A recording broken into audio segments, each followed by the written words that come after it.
ప్రస్తుతం చలికాలం మొదలైంది. ఈ కాలంలో కొన్ని కూరగాయలను పండించడం అనుకూలమైనది. ఈ కాలంలో ముఖ్యంగా దుంపజాతి కూరగాయలు, క్యాబేజీ, కాలీఫ్లవర్, టమాటా, మిరప వంటి పంటలను సాగుకు అనుకూలంగా ఉంటాయి. రైతులకు అధిక ఆదాయాన్ని సమకూరుస్తాయి.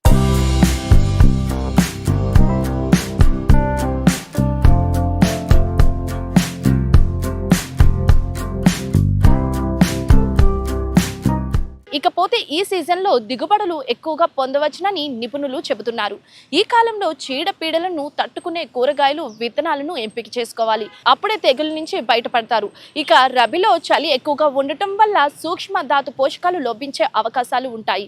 కాబట్టి సూక్ష్మధాతు ఎరువులను సిద్ధం చేసుకోవాలి. కూరగాయల సాగులో హైబ్రిడ్ విత్తనాల వల్ల దిగుబడులు పెరుగుతాయి. నాణ్యత లేని విత్తనాల మార్కెట్లో ఉండే అవకాశం ఉంది.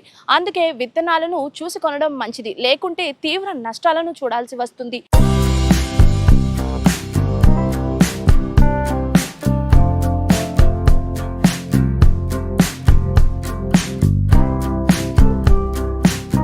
వంగ, మిరప, టమాటాలో నారు కుళ్ళు తెగులు అధికంగా ఉంటుంది. దీంతో మొక్కలు ఎక్కువగా చనిపోతాయి. ఇది నీటి ద్వారా ఇతర నారు మొక్కలను కూడా సోకి అన్ని చనిపోతాయి. అందుకే ఎత్తైన నారుమడులు తయారు చేసుకుని నారు పెంచుకోవాలి. ఎకరంలో నాటడానికి సరిపోయే విత్తనం పెంచడానికి 4 మీటర్ల పొడవు, మీటరు వెడల్పు ఉన్న నారుమడలు 8 నుంచి 10 కావాలి. వీటిని భూమిపై నుంచి 15 సెంటీమీటర్లు ఎత్తులో ఉండేలా తయారు చేస్తుంది. ఇలా చేయటం వల్ల వర్షాలు పడితే నీరు నిల్వ ఉండదు.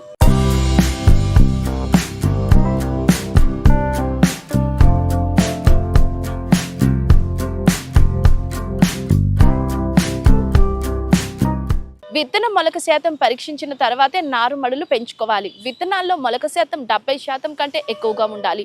గింజలను పేపర్లో వరుసగా ఒకదాని పక్కన మరొకటి పెట్టి పేపర్ చుట్టాలి. అప్పుడే విత్తనాల మొలకను బట్టి విత్తుకోవాలి. ఇక విత్తన శుద్ధి చేయటం చాలా ముఖ్యం. ఇది తప్పక గుర్తుంచుకోవాలి. ఈ పంటల గురించి మరిన్ని వివరాలు తెలుసుకోవడానికి దగ్గరలో వ్యవసాయ నిపుణుల సలహా తీసుకోవటం చాలా ఉత్తమము.